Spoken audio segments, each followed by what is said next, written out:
So if you have a bad map, you will end up missing the party or being very late. You don't want to miss the party and you don't want to be late for the party. Who said these words? Dave Ramsey of Dave Ramsey Show. Those who don't know Dave Ramsey, if you are into personal finance, if you are into investing, this is one of the guys you always have to know. He's an icon. I believe in his ideas. I think he has some of the best ideas with regards to personal finance and investing. And so today we're going to walk through some of his beliefs and go through the baby steps. He came up with a process in which you can basically build wealth over time. And he put it together in a book known as the Total Money Takeover. So we're going to review these baby steps and I'll tell you what I think about them personally. And again, I'm going to also talk about some of his core beliefs with regards to personal finance and investing. So welcome to Kens Money Matters. Let's dive into it.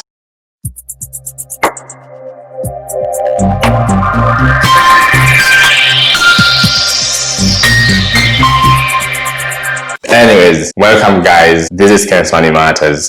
Please, if you are new, subscribe for more of these videos. If you're not, welcome back and thanks for the support. Anyways, let's dive into it. I'm going to talk about Dave Ramsey. This is one of the icons of personal finance and investing. He's an amazing guy. I think he has some of the best ideas when it comes to investing and personal finance. And I do follow his guideline. I do follow the path that he has actually advised people to take because he has gone through it himself. He knows what to do. He knows how to go about it. He knows the obstacles. Basically, he says he has a PhD in being scared, being scarred. Basically, he's gone through the rough patches in life and in growing and building wealth. So this is somebody I believe we can actually, review and look at some of his beliefs, some of his tendencies, and his core elements, core beliefs about money. So what are some of the core beliefs of Dave Ramsey? Before we go into the baby steps are the paths in which he tells you the guidelines to building wealth over time. Where do you begin from and where do you end? Basically, it's a very clear path to wealth building. But before we go into that, Dave Ramsey has some core beliefs about money, core beliefs about personal finance and investing. And one of them is that debt is slavery. He says that the borrower is a slave to the lender. So he hates debt. He says he doesn't like any credit cards. He hates those things by all means. And he says that you should never, ever be in debt.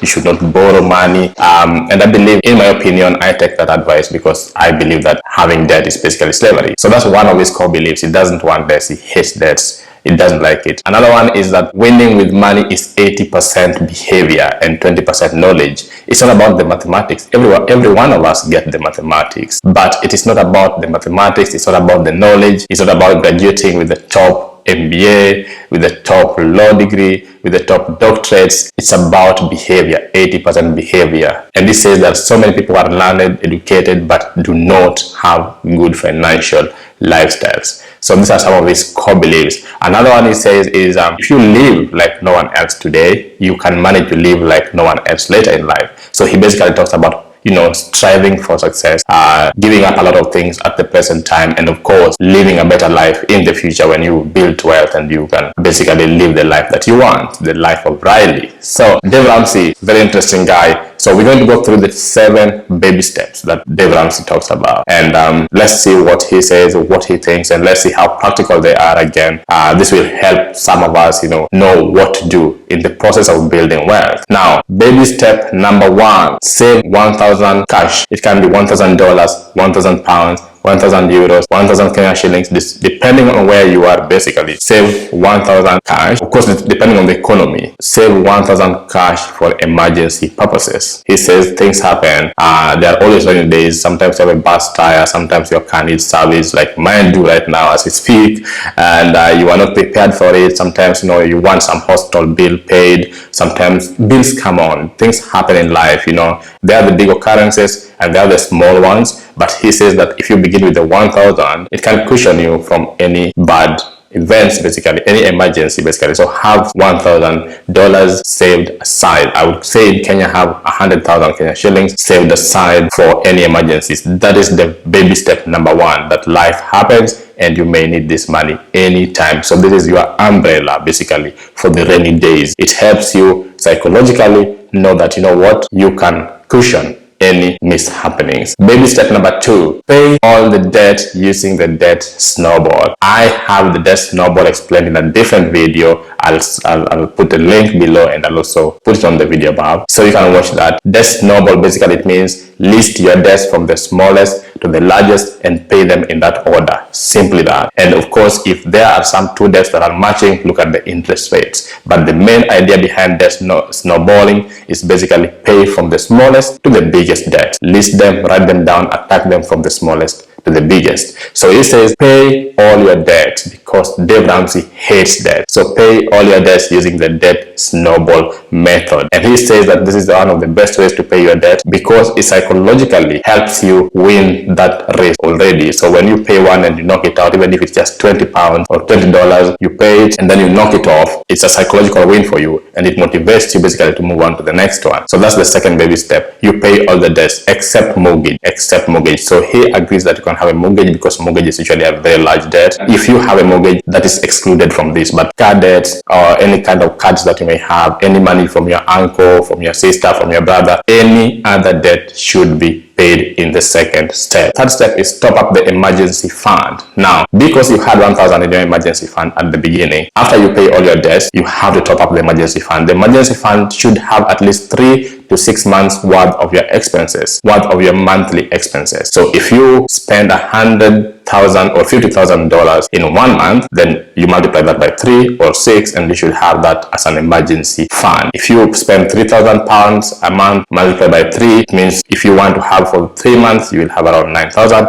If you want to have for 6 months, you will have around 18,000 saved. So you must have that emergency fund topped up to that level. And this money should be liquid. Emergency fund, according to Dave Ramsey, should be liquid money. It should be money that you are able to access anytime you need it. It should be money that is not invested to give you any returns. Basically, if you can have it in money market funds, like Dave Ramsey suggests, that whereby you can withdraw it anytime you need it, immediately without hesitation, take it out. If you put your emergency fund whereby you have to go through processes or you will lose money when you withdraw it, that is not an emergency fund. An emergency fund is somewhere you can easily access it, and it has to be an emergency fund. Don't spend it on any other thing. So you top that up. It should be 3 months to 6 months of your monthly expenses, and that will cushion you against anything else, against any eventualities, against any loss of job, cut of income, any reduction of basically your yearly or monthly, basically any reduction in your income. This will be a cushion for you before you set your feet down and begin moving ahead once again. Life happens, things happen, a lot of stuff do happen. So this is a good thing. Fourth baby step is basically invest 15% of your income into your retirement fund. Those who have retirement funds, make sure you invest 15% of your total annual income into that retirement fund. This is basically the 401ks for those in the US, the Roth IRA for those in the US again. For those in the UK, you can have the SIP, you can have your employer's retirement fund,